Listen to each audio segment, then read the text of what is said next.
So does Google understand who you are, where you are, or even what you do? That is the topic of discussion today on Fresh Insights from Fresh Faces. So hello and welcome to Fresh Insights from Fresh Faces. This is episode 8, and we are having a party today on our Friday. Phil, why don't you introduce yourself and also tell us who our new guest is on the show? Sure. Thanks, Jeff. Phil Smith here, Director of Solutions at Link Media 360, and really focused on occupancy. And our guest today is Marissa Centofanti, and she's one of our senior digital marketing managers for our senior living practice. And Marissa, go ahead and tell them what you do here for Link Media. Absolutely. Hi, everyone. Welcome. I'm a senior manager on our senior living practice team, and I'm really in charge of running our strategy and making sure we're driving awesome results for our clients. Right.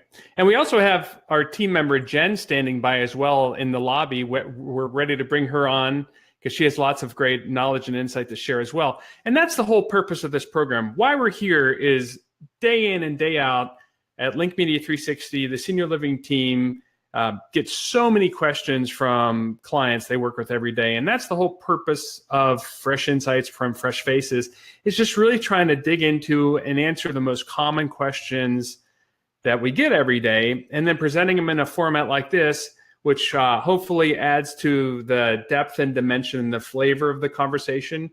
And so today, the topic, we've spent the last several weeks focused on the anatomy of the search engine results page, and really talked about, everything from why we're not ranking number one on Google to what are paid ads, what are local listings. And we, the last time ended with how to get started with SEO.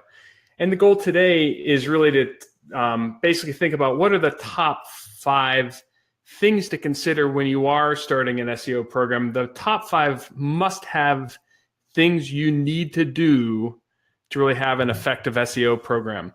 And these are things that we cover every single day. So, that being said, Phil, I'll toss it to you to get started off. What are those top 5 items that we have to consider when spinning up an SEO program? Sure. Thanks, Jeff. I think with the way and the amount of changes that happens with Google every single year, it's really tough to stay on top of those unless you're living and breathing digital marketing like Marissa is for us here at Link Media. And so we really broke this down into the top 5 need-to-knows to rank in Google. That first is keyword themes. The second is site structure. The third is location. The fourth is mobile responsiveness. 3, 4, 5, and 6, Phil? Right. Yep. That's 3, 4, 5. The fourth is mobile responsive, and then the last one and maybe the most underutilized and under talked about is the internal and external links. So I'd love to have Marissa kind of dive in on really keyword themes and how that helps Google understand who we are, who we service, what we do, and where we do it at. Sounds great. And this is something we talk about with so many clients, especially a lot of new ones that we bring on board. And what we tend to find is sometimes their websites are not really focused on the key themes they're trying to drive. And in many instances, your themes are going to ladder into your individual service lines. So what you're actually trying to fill at your community, you want to have present on your site. It might sound pretty common sense, but you'd be kind of surprised at what we find. So when you're building out your site structure, you really want to make sure each page is representing a key theme. You could obviously have groups of pages to show each theme, but maybe take independent living. Is that living on its own on a unique page tailored just to that particular theme? Or is it maybe blended with a couple other service lines? So Google's having a tougher time distinguishing between what is this page really about? How do I really assign rank here? Hey, Marissa. So one of the things I heard you say is to make sure that each one of our pages speak very specifically to one theme. And I think one thing that we do see a lot, Jeff, is that a community will have a service page and they'll just list all the services: independent living, assisted living, skilled nursing, memory care, whatever they might be. And they just drop it all on one page and leave it. It's a nice inventory, but it leaves Google confused, like, what's going on here, right? Right. exactly. And these are otherwise known as, while it might be fine to list your set of services, each service needs its own foundation page or theme. Is that another way to say it, a foundation page? Yeah. Absolutely. Absolutely. It's got to give itself a chance to rank. We've got to, again, make it as easy as possible for Google to understand what we want to be found relevant for. Right. And so that goes down to your site structure, your navigation, but basically pick a theme, make that page all about that theme, and make it very clear to Google so they know who you are and what you stand for from that standpoint. So I think that's helpful. The second one you mentioned, Phil, site structure, right? And this goes hand in hand with theme. So we spoke a little bit, theme being the main topic, but tell us a little bit more about the structure. If you and Marissa want to dig into that. Sure. Marissa, if you want to, go ahead and take it. I don't want to speak for you. Happy to. So site structure, just from a really high level, you want to make it as easy as possible for your website visitors to find the content they're looking for. So we've had instances where maybe they come to your homepage and they can't get directly to your careers page or your service line page, or if you're an organization with hundreds of communities, they can't easily find that community page. So how do you build that into the structure of the site? So ideally, you're going to have that top navigation where your top pages that you want to drive people to are very clearly outlined and visible. And then maybe even taking it a step further down, the sub pages, are they easy to access? Are they easy to find? Kind of thinking it through from a user experience perspective, and also how you're building out that site. Hey, and Marissa, I think we see a lot of times where communities kind of hide pages. They don't put them on that top level nav. And then we just expect users to be able to find that content. How tough is that? That's tough. And sometimes we call those orphaned pages, especially when they're not linked to from any other pages across the site. That means that Google's going to have a really hard time crawling your site and getting to those pages.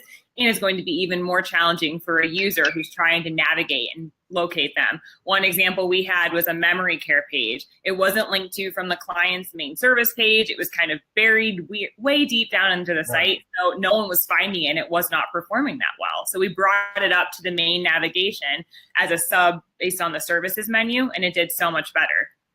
So basically, if we want users to find our content, put it on that top level nav and let them access it. Definitely. Right. Well, that's good. That's helpful. And let's move on to item number 3 or 4, 5, and 6, right? Location, location, location, location, location, location. Right.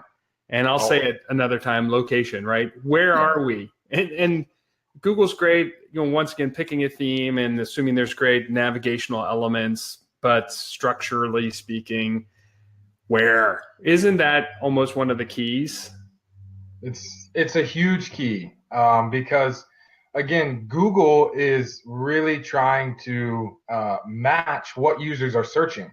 And we know that users, when they search for retirement living options, they're not saying, hey, I want to retire in the United States of America. No, they typically know a very specific place. And, just because Cleveland's near and dear to my heart, I'll use Cleveland as an example. When somebody's looking in Cleveland, typically they're going to search senior living or retirement community in Cleveland, or it could be in Northeast Ohio, or it could be on the east side of Cleveland. So there's a lot of ways that users are searching, but they almost always include that location. So it's our job to help Google understand, hey, we're in that location and we provide services that they're looking for. So show us there. And I think there's another big piece to this, Marissa, which would be the local listings piece, right?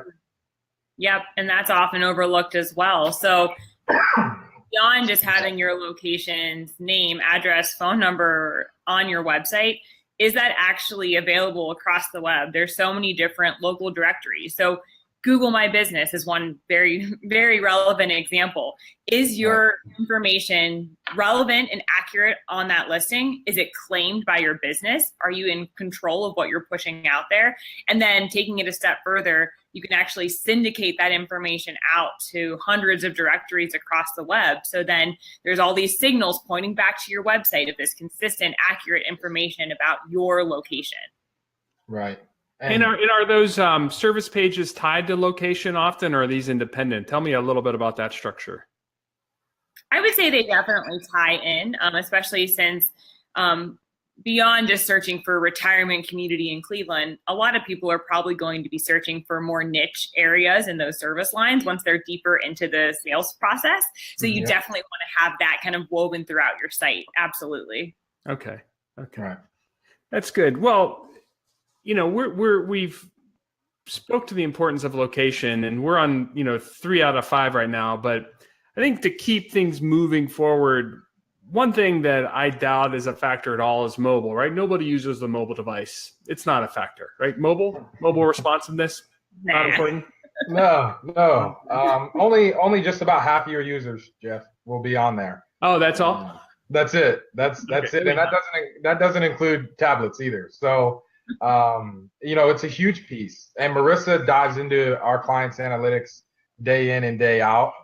So she can give you a little bit of a better idea, but it's on the forefront of everything that we do. Yep. I think mobile first is something you hear quite a bit in the industry lately. So you need to have a responsive site. It's no longer a nice to have. It's something we have to do to cater to where the world's going. And Google is paying very close attention to that. And even just taking it a step further beyond having a mobile responsive site, it's also, is it easy to navigate when you're on a mobile friendly site? So is the contact us button easy to find? Is it easy to click to call? Is the phone number prominent? So not just making sure your site responds to a mobile screen, but also making sure you can drive people to where you want them to go on your site on mobile, which is a totally different experience than desktop. That's true. And lots of hamburgers are required, right? Yeah, lots of hamburgers. It is lunchtime, and I can't help but think of hamburgers. But when you speak about mobile navigation, I mean, that little icon or that image at the top, the hamburger it's called, is often critical to your mobile strategy, correct? Right. Right. Yep. Well, and that's, this comes back to putting ourselves, reflecting our website and our community in the best light so Google understands us. And that's what it's all about. How can you put yourself in the best position so Google understands who you are, what you stand for, and where you are most importantly.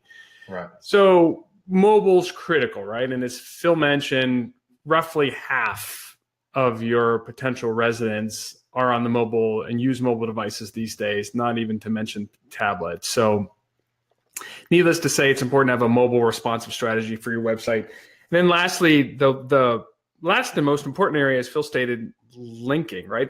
External and internal links. What do you guys think about that? How important is it to have that type of validation from other entities? Yeah, I think it's huge.